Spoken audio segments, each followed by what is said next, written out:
Good morning, everyone. Today we're going to get started talking about conducting subaward site visits. So here are the usual, let me go back up and make that full screen for you. Sorry about that. So here are the usual first screens that you'll see. Megan's going to keep everyone muted, but she'll be monitoring the questions and comments that you put in the chat in the bottom right-hand side of the screen. We are being recorded, as you just heard, and afterward, hopefully this afternoon, I'll send you an email from the cja.r3training@illinois.gov mailbox that will include the link to this recording, the PDF of the PowerPoint we're going to use, a summary of some of the key information, as well as the subaward site visit template that I'm going to introduce you to in just a few minutes. And we're coming to the end of the training series, but if you have other folks at your agency that you would like to receive the invitations to the last two trainings and the follow-up emails that we have, please send their name, their role in the grant, and their email to the cja.r3training@illinois.gov mailbox. So we just have four quick topics to look at today. This should be a slightly shorter training than usual. We're going to double back and review the difference between a subaward and a subcontract, because these site visits that we're going to be discussing are only for your subaward partners, not for subcontractors. We're going to talk about how you'll need to prepare for a subaward site visit, how to conduct that visit, and then the follow-up and next steps after those visits. So let's start with the subaward versus subcontract. Now, these are slides that you've seen in previous sessions that we've conducted. And as you see here, this is the language that comes right from the authority policy that says that an entity that's performing a part of the general revenue program, the R3 program, is likely to be a subrecipient, that means a subaward partner, if that entity is providing services that is providing a part of the program. But if the entity is providing services that are incidental to the purpose of the award, the agreement is likely to be a subcontract. So that means if you have an entity that is actually doing part of the work of the program, then they're going to be a subaward partner, and you'll need to conduct a site visit. And you'll recall that there are two critical questions. There are other questions as well, but the two principal ones that we ask when we're determining if an entity that's listed on your subcontract and subaward tab in your budget, if they're a subcontractor or a subaward partner, the two critical questions are, does the entity provide services to the grantee or provide services directly to the program participants? If they're providing those services to the program participants, that means it's a subaward. And the second question is the performance of the entity reflected in the grant goals, objectives, and performance measures. If the answer is yes, then that entity is acting as a subaward partner. So you've seen this slide before too. We really do see our grants as partnerships. We have a role to play in that partnership in providing you all of this technical information and providing you with all of the rules and regulations, and kind of keeping you within all of those guidelines. Similarly, when you take on a subaward partner, if you have another entity, someone who's not an employee of your agency, who's doing part of the work of the program, that means you're going to assume those oversight responsibilities just that mirror the ones that we have with our grantees. So grantees who partner with collaborative agencies are going to need to collect, review, and approve subaward performance reports from their subrecipient parties. So these entities are going to be entering into a subaward agreement with you, and they're going to be sending you performance reports that you're going to craft and collect. And those performance measures that you're going to be collecting from your subaward partners who are doing part of the program. Their information is going to be aggregated into the performance reports that you're going to be submitting to us that reflect the overall performance of the program. You're going to be using those reports to assess your partner agency's progress toward the goals, objectives, and performance measures that are outlined in their subaward agreements, and that look just like the goals, objectives, and performance measures that we have in your agreement. They're just doing a piece of that. And it's also your responsibility to assure that your subrecipients, that their work conforms to the activities described in the subaward.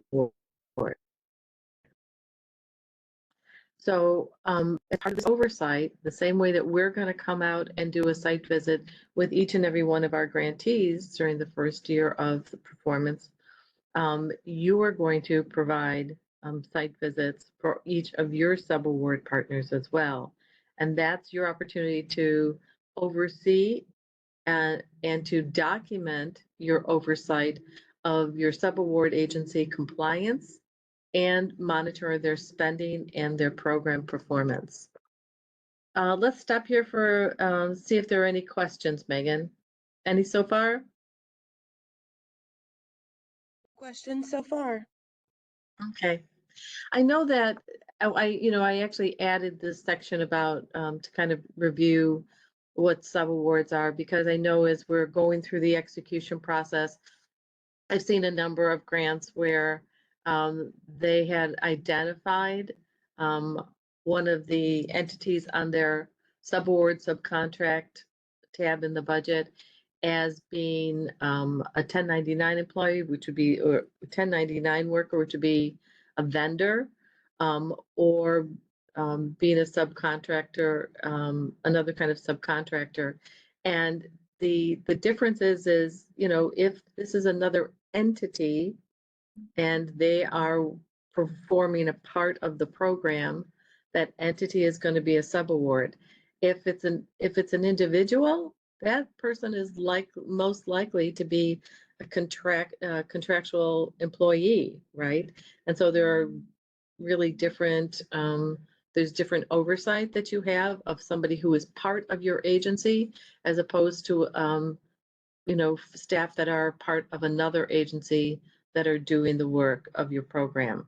So this training is specifically for other entities that are doing part of the work of the program. If it's an individual, they're most likely working at your direction, and those are going to be W-2 contractual personnel that are part of your agency. So let's move on to preparing for the subaward site visit. So we're going to ask you to provide your grant specialist with a schedule of the site visits that you're going to be completing with your subaward partners. And, we realize that, when you're planning this, that lots of things may come up and you may not keep to that initial schedule that you've planned. But if there are any changes to that schedule, we ask you to keep your specialists up to date. For one thing, it kind of confirms for them that you remember that you have to do these site visits and that you're going to, you have a plan to make these site visits happen. But the other piece of it is that we realize that the assumption of this oversight of subaward partners may be a completely different function for you that you've never performed before. So as part of our partnership with you, we're going to make sure that our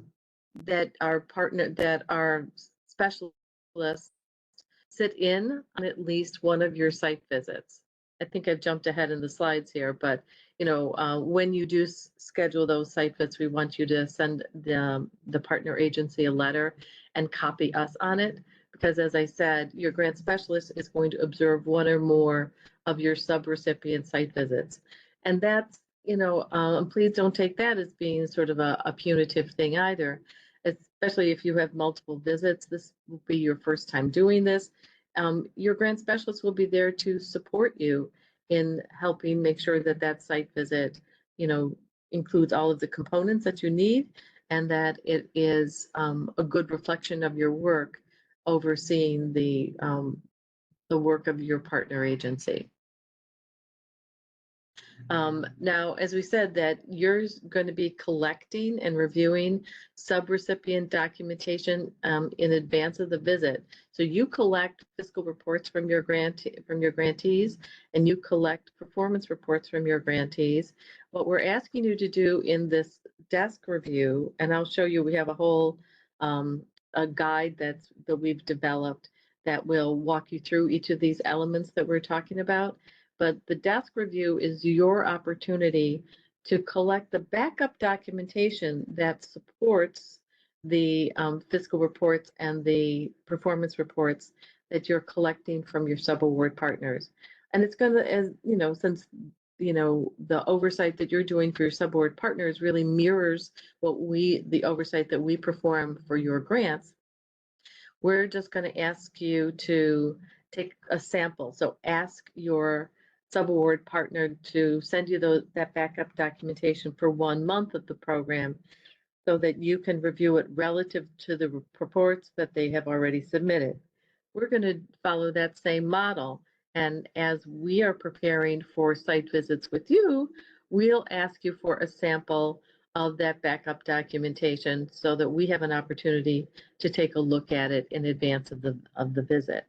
And actually, one of the reasons that we do that in advance of the visit is so we have an opportunity to really take a look at these materials relative to what your grant agreement says that you're going to do, relative to the reports that you've been submitting, and then it's a good use of our time, your time, when we come out and do the site visit, that you're not just sitting there watching us look at paperwork, but we do that review up front before the visit so that we can kind of synthesize the material and come to you. The time that we spend together is more meaningful, and we can discuss what we found in that documentation, spend time actually getting to know you and to get that extra level of familiarity with the program. So we're going to ask you to collect a sample of a month's worth of financial backup documentation and programmatic documentation. And what that programmatic documentation should be is it's the records of whatever it is that they collected that they use to complete their performance report, right? So that may be client logs, that may be records of the attendance at events they've completed.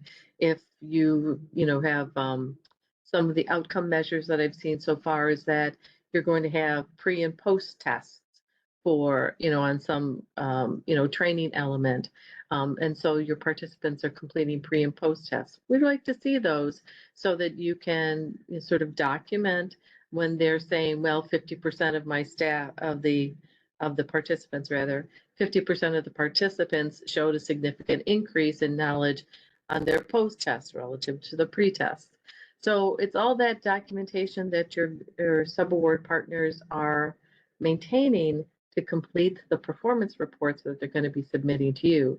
That's the kind of backup that you'll be collecting from them and having an opportunity to take a look at, so that you can see if it's all, it's all swell, it's all satisfactory, or if you have any questions about any of those materials. So, as I said, you're also going to be collecting backup documentation for the expenses they said that they incurred, that they're reporting on their financial report. You'll also be collecting timesheets and time certifications as well. So if there's personnel that's charged to the subaward agreement, you're all, as I said, I think in last week's session, all of these requirements go through all of the levels. Like when we have a federal award, the feds require us to do these things on these grants that we get from them, and we pass those requirements on to our grantees. In turn, grantees pass those same requirements on to their subaward partners. So subaward partners are going to have to keep timesheets and time certifications as well. I think there were some questions that popped up in the chat, Megan. Yeah, there's one question. How many site visits should we plan to schedule? So the requirement is that you do one site visit for every subaward partner. Now, if you feel that there's a need to do additional site visits with those partner agencies, that's certainly at your discretion. That's the same rule that we follow, that we're going to come out and do a site visit with every one of our grantees minimally within the first year. Um, if we see, if there are elevated risk on either the ICQ or the programmatic risk assessment. If there are, those specific conditions that would be incorporated in a grant agreement, often say that, we have to go out within 3 months or 6 months of the start of the agreement. You too will be doing the programmatic risk assessment for your subaward partner agencies. And when you're planning for these site visits, you should kind of double back to those specific conditions that are in their agreement to see if there are other elements of like elevated administrative and financial risk, or if one of those specific conditions says that, sets a 3 or 6 month time frame during which you have to do this site visit. Those should be factors that you are looking at when you're scheduling these site visits. There have been times when we have, had a grantee with elevated risk. We go out early in the grant, and we're able to, because we're doing that site visit early in the grant, we're kind of addressing those issues early on and preventing trouble, issues down the road, right? So we're addressing it early on. There have been times when we make those early site visits and there are still issues that are not resolved by that early visit. And we're going to come back and do another site visit because there's still these issues, these little red flag issues that are out there that we want to resolve. And, I'm a big proponent of in-person site visits. As I've told you in earlier sessions, it's my favorite part of the grant specialist job because it gets us beyond these screens, it gets us beyond emails and paperwork, and where we really build on that partnership in person. And I always think, especially if there are issues, it's much easier to to convey those issues and discuss them and resolve them with a grantee agency, if we come out in person and gain that deeper understanding, and the grantee has an opportunity to understand better, what those issues are and how important it is to resolve them. So that was a long answer to a short question. Are there any others, Megan? Yeah, there's one more, and I believe this is in regard to subcontractors. It says, would that include evaluators of the program? Um, we're, you'll particularly see tomorrow when our research and analysis staff are going to introduce you to the PPR, and they're going to, tell you a little bit about how this team that we have, that our three funds at our agency, they will be doing an evaluation of this cohort of grantees.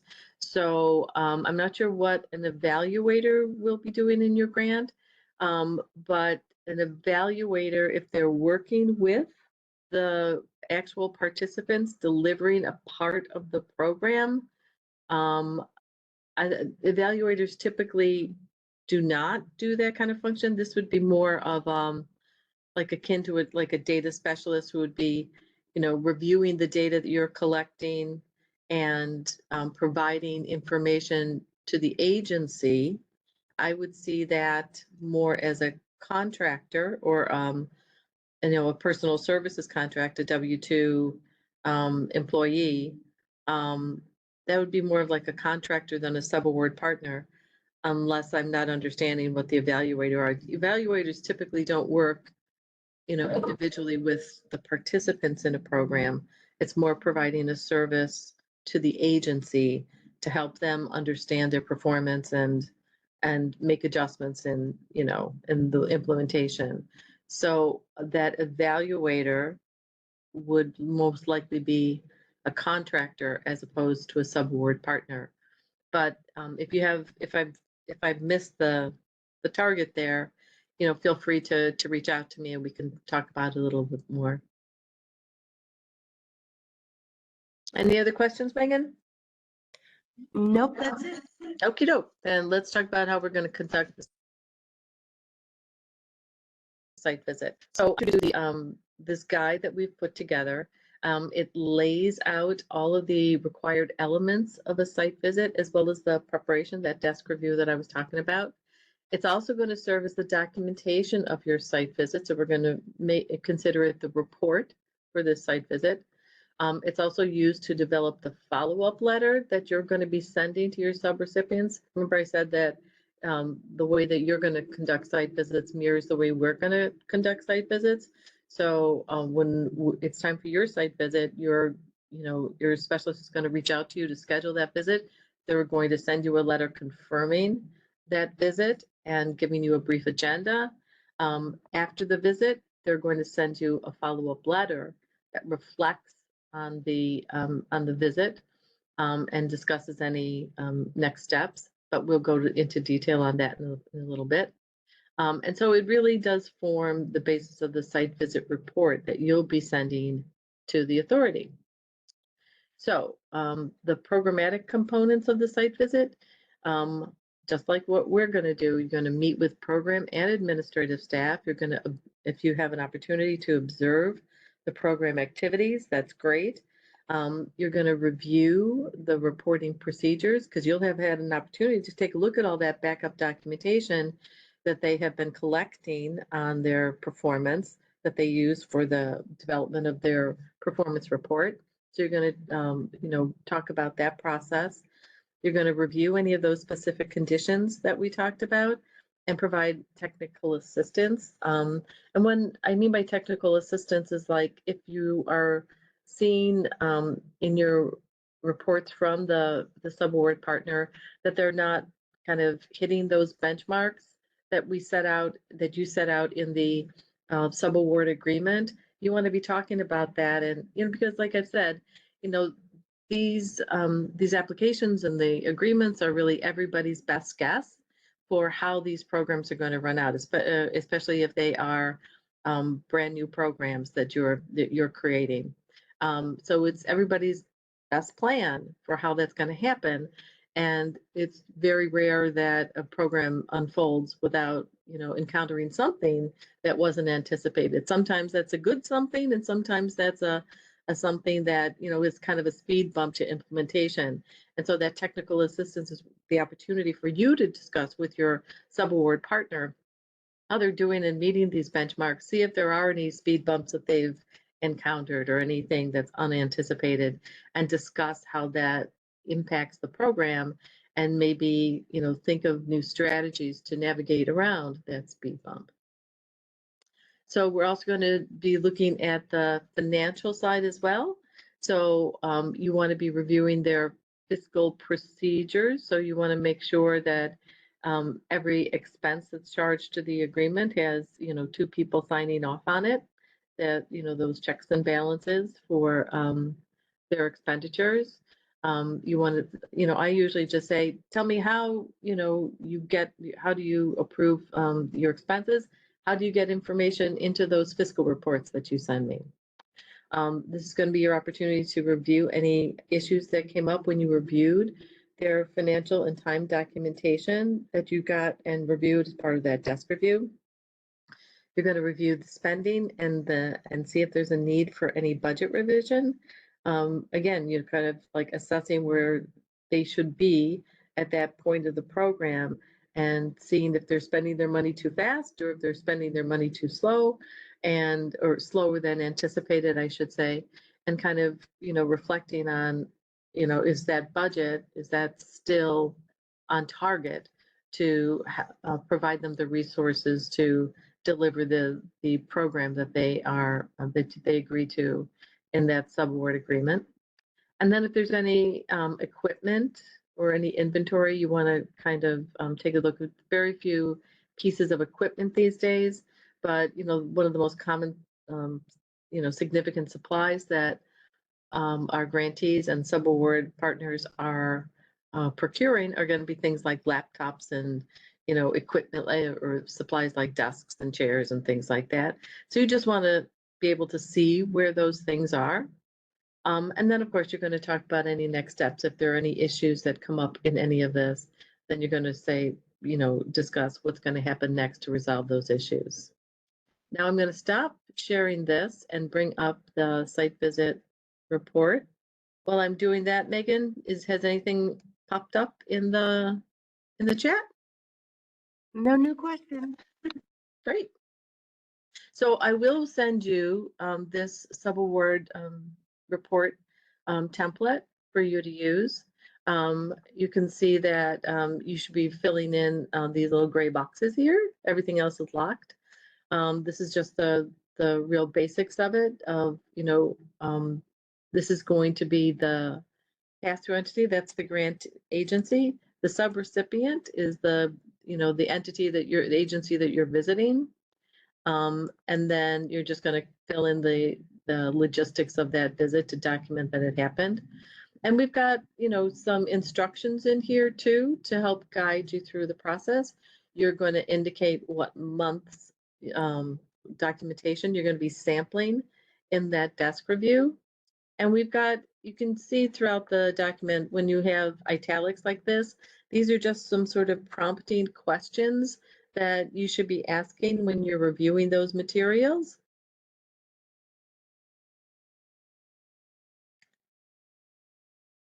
For each of the kinds of things that you're looking at. And then as you review the financial documentation, this is just sort of a guide that we put in with all of the different areas that you will be looking at the financial documentation.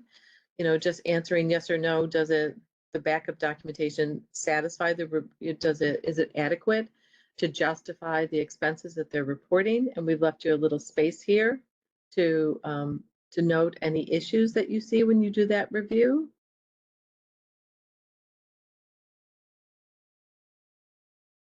The typical question that we include in each of these areas is, does the documentation add up to the total reported for each budget category? So if you're looking particularly at like the travel information, and you're looking at the vouchers and the mileage logs and the gas receipts and things like that, and they're not adding up to the report, to the amount that was reported on the fiscal report, that's going to be an issue that you're going to highlight in that box there.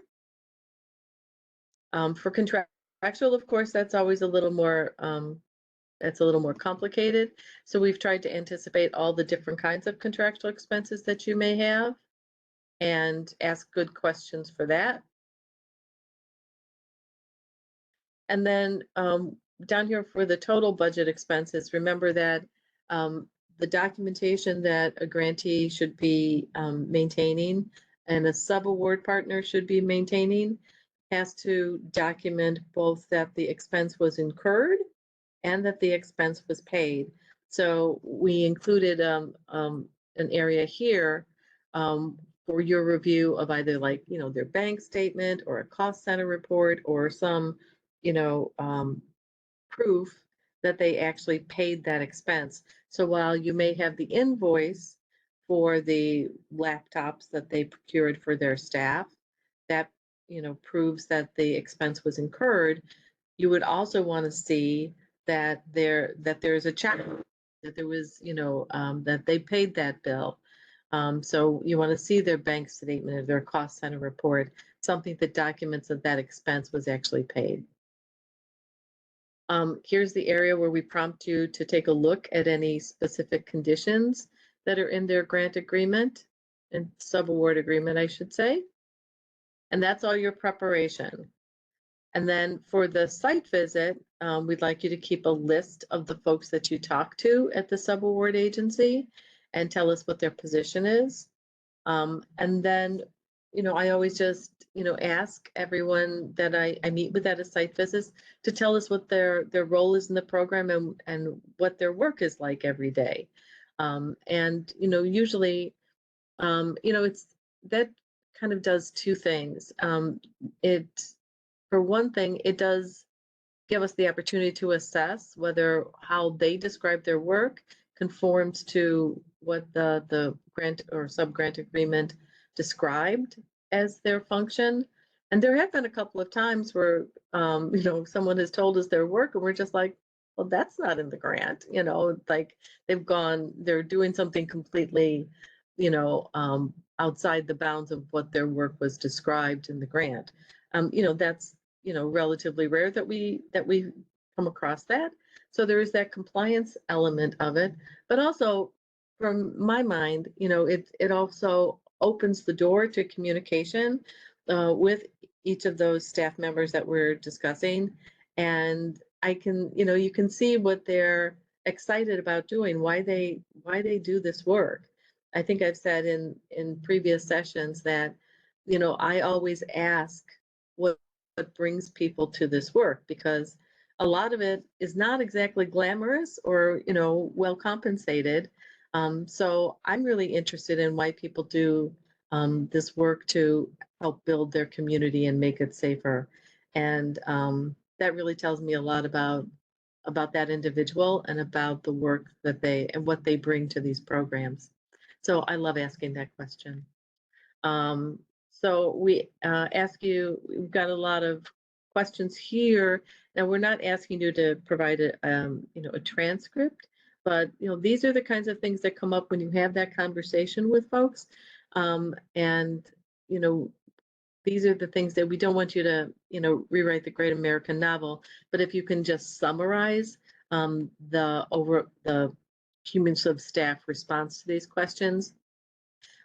Just even things like, like we talked about those speed bumps, how do you address those barriers? And that kind of gets to that technical assistance piece of it, where, you're kind of just discussing how you may navigate around them. And I love asking folks when we talk about the data, when you add up all of these things, what does that mean to you? What does that tell you about the program? Do you think you're on target, or will we completely wrong and that some change would be made because of this program activity? Then again, it's like it's a way of like really digging down into the implementation of the program. So you can see there's a lot of questions that I have there, but we came up with these after like long experience of implementing site visits across the state. Asking them about any training that they need that would help them to fully implement the program, things like that. Then we get down to the administrative issues. This is where like you're going to be talking about those issues that may have come up in the desk review, when you looked at the participant logs and compared that to the data reports and things like that. Any issues with the timesheets or time certifications or their backup documentation for their expenses. And then, just here, we're just asking you to reflect on all of these, specific questions and these discussions that you've had with the program and administrative staff, and, kind of summarizing where they are in the implementation of the program and, how they're doing on their spending and whether there's going to be a budget revision that would be necessary. And just your overall impressions and kind of a summary of the site visit as a whole. And then you want it to be prepared by the person that did the site visit. And it should be reviewed and approved by a supervisor or, by another staff member, and sent it in. I know there are a couple of agencies we have that are pretty small and that may not have multiple levels of approval, but you can discuss that with your grant specialist. And especially if they're coming out to observe the site visit as well, you can discuss if that's difficult to have prepared by and approved by. So that is the Subaward site visit report and guide. And I'm going to go back to my PowerPoint Anything come up in the chat, Megan? Nope, no new questions. Great. All right. Now we get to the follow-up. Now, we've had a number, we developed actually this site visit, the subaward site visit policy and the whole subaward process a couple of years ago when we had just a large number of grants that had subawards. The first cohort of R3 had quite a few grants with a significant number of subawards. I think I told you too that we had some coronavirus emergency funding that was made available by the federal government. And, obviously it was emergency funding. We were, targeting victim services and human services agencies that could no longer, provide all of their services in person or, provide shelter for, for victims of domestic violence and sexual assault. And so we kind of had to put together a process pretty quickly to identify a grantee agency that would have a number of subaward partners that they would distribute. For instance, the Illinois Coalition on Sexual Assault and Domestic Violence have a lot of member agencies in their organization. We made one grant with the organization, with the agency, and then they had subawards with each of their partners. Some of those CESF grants that we had as many as 40 subaward partners. So our policy indicated that we don't necessarily need to have prior approval over those subawards or those subaward reports for all of those 40. But we, look at the first ones to make sure that they are comprehensive, especially when we are observing a site visit between a grantee and a subaward partner. We're kind of making sure that they are doing a good job, they're doing a comprehensive job of doing a meaningful site visit. So if you have multiple subawards in your grant agreement, you're going to be discussing with your grant specialist the number of the site visit reports that we'll ask you to submit for prior approval. Now we're going to want the copies of the completed subaward reports for all of the site visits that you do with your subaward partners. But for prior approval, we will at least ask for the first several until we're kind of satisfied that that you're doing a good job with those site visits. So the policy says that within 7 days of that subaward site visit, the grant specialist will actually, this should be the grantee. I apologize. I'll make that correction.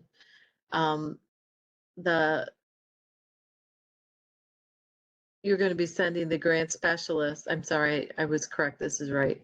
You're within 7 days of your subaward site visit. You're going to send to your grant specialist your completed subaward site visit report and guide, and a draft of your site visit letter. So follow-up letter that you're going to send to your site visit to your subaward partner. That's going to document that you did the site visit, and it's going to identify any issues that were raised and whatever the next steps are for that subaward partner.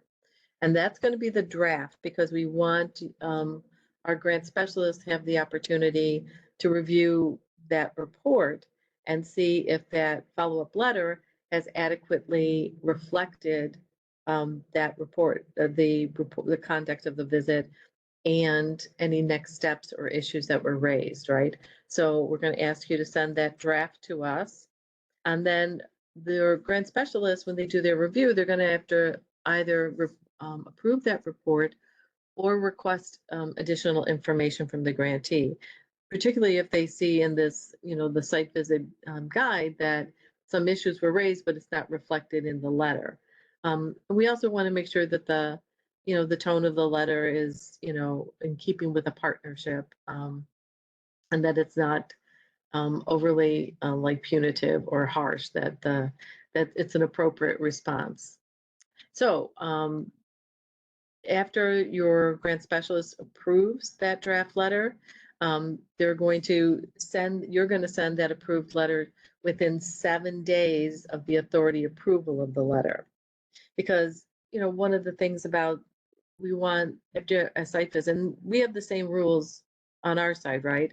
So after a site visit, we want to get back to our grantee, and we want to make sure that we're documenting the visit, reflecting all of the good work that they're doing, but also identifying any issues so that they can be resolved in a timely manner.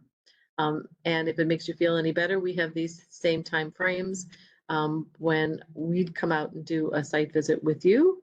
And before we send out our site visit letter to our grantees, it goes to a manager, and a manager approves it before it's sent to the specialist, just for those same purposes, to make sure that the site visit letter is an adequate and sufficient summary of what's in that site visit report that we complete when we visit you, and that the tone is correct too, that it's not overly punitive, and so that we are building on that partnership, but addressing the issues as we need to.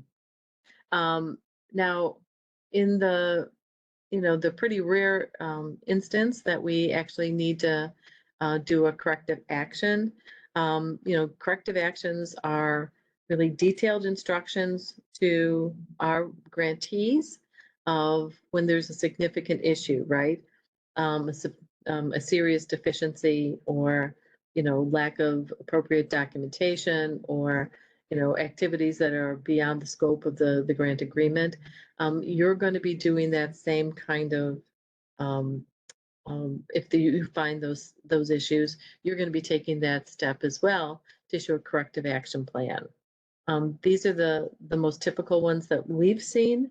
If there's a failure to account for the use of grant funds, if you're seeing that there's a failure to account for the use of subaward funds, that would be a serious deficiency. If you see program-funded staff performing work beyond the activities that are detailed in the subaward agreement, that's a serious deficiency. And equipment or significant supplies like laptops and things like that can't be located, those are serious deficiencies as well. So they would all go into a corrective action plan. And if you are seeing those, that level of deficiency or issue that's coming up, then you're going to want to have a conversation with your grant specialist, and we'll help you craft a corrective action plan for your subaward partners. So that site visit letter that you're going to be sending out to the grantees, to your subaward partners, I should say, it's going to be a summary of the visit. It's going to identify any issues that need to be resolved. It's going to reflect your subaward partner's progress toward meeting the specific conditions, both good and bad progress toward meeting those conditions. It's going to detail any corrective actions and their due dates, and it's going to identify any next steps for the subaward agreement.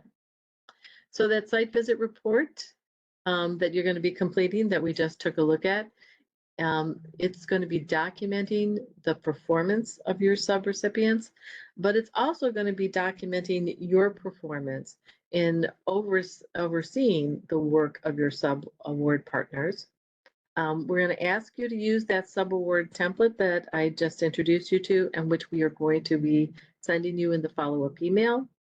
But as I said earlier, while we will have, your grant specialist will tell you how many of those subaward reports they're going to have prior approval on, then we do need, if you're doing multiple site visits, in addition to the minimum number that your specialist is requiring for pre-approval, we will need copies of all of the subaward site visit reports. Like that grantee, this ESF grantee that I mentioned, they actually were great at their subaward site visits and all of their reporting. And so we took a look at the first couple, and we're like, oh, wow, these guys really, really know what they're doing. And even though they had 40 subawards, we only required prior approval of, a smaller number of them, and then said, you guys have the ball, just send us copies of these completed reports. On the other hand, we also had some grantees that, we ended up reviewing all of their reports because they were not as proficient and we sat in on most of the site visits as well because they just weren't as proficient in that oversight role. So this site visit report, is documenting your role in the oversight of the subaward agreements as well.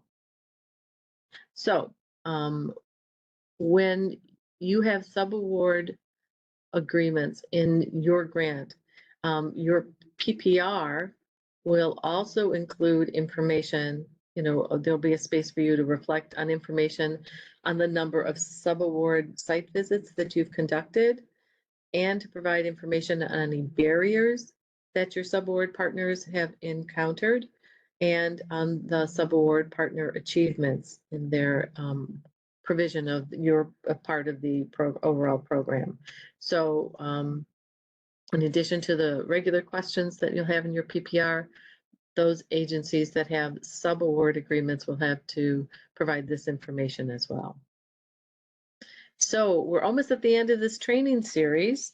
So tomorrow we'll finally introduce you to the PPR. And then next Wednesday in our very last session, we'll also talk about some best practices for the periodic performance reporting. I'm going to send you the survey to tell us how we're doing on our trainings. I'll send that in today's follow-up email. And now we've gotten to questions. Any in the chat, Megan? Nope, no questions. Okay, very good. Well, I appreciate all of your time and attention today. We're going to see you tomorrow, hopefully, for the PPR. Now, while the subaward, not every agency has subawards, so I think we have a smaller group today. Every agency is going to want to tune in tomorrow for the PPR when our research staff will, to introduce us, will walk us through the PPR and how to complete it. So we'll see you tomorrow. Thanks for your help.